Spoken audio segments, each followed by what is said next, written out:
আপনাদের আজকে একটি বিষয় অবগত করতে চাই। বিষয়টা হচ্ছে এই শিক্ষা নিয়ে আজকে যে কথা বলি।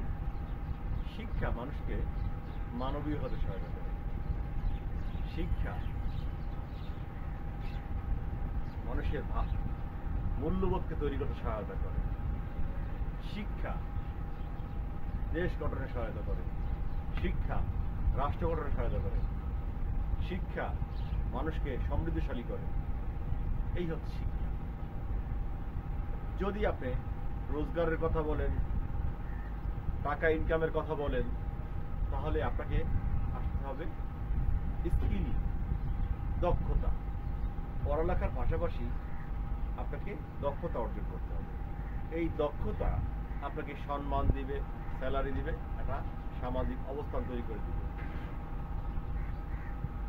তাহলে যদি আমরা রোজগারের কথা বলি, তাহলে আমরা কি আনতে হবে? আমাদের স্কিল আনতে হবে। স্কিলটা কি?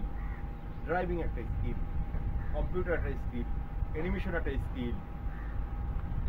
বাংলাদেশের যত রকমের পেশা আছে, অকুপেশন আছে, সবগুলোই স্কিল।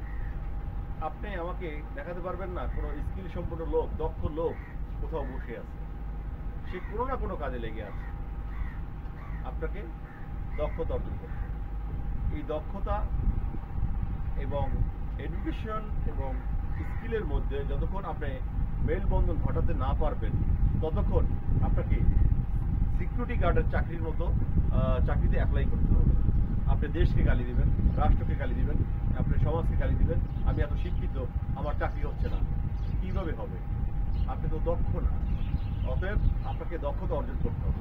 এই দক্ষতা আপনি যদি মেলবন্ধন ঘটাতে পারেন, এক্ষেত্রেই আপনার চাকরি হওয়া সম্ভব।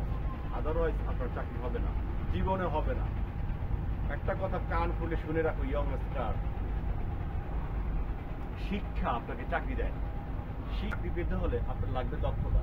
এই দক্ষতা আপনাকে চাকরি দিতে পারে, আপনার সম্মান দিতে পারে, আপনাকে স্যালারি দিতে পারে। তাহলে আপনাদের এই শিক্ষার পাশাপাশি আপনাকে দক্ষতা অর্জন করতে হবে।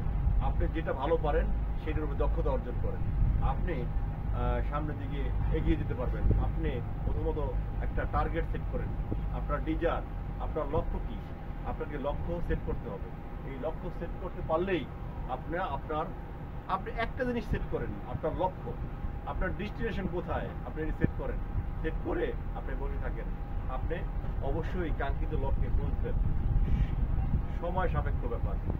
অতএব আপনাকে দক্ষতা অর্জন করতে হবে। আপনাদেরকে সবাইকে একটা অনুরোধ করব, আপনাদের টার্গেট ডিজার সেট করেন এবং আপনাদের স্বাস্থ্যের প্রতি যত্ন নেন। ভালো থাকেন। আসসালামু আলাইকুম।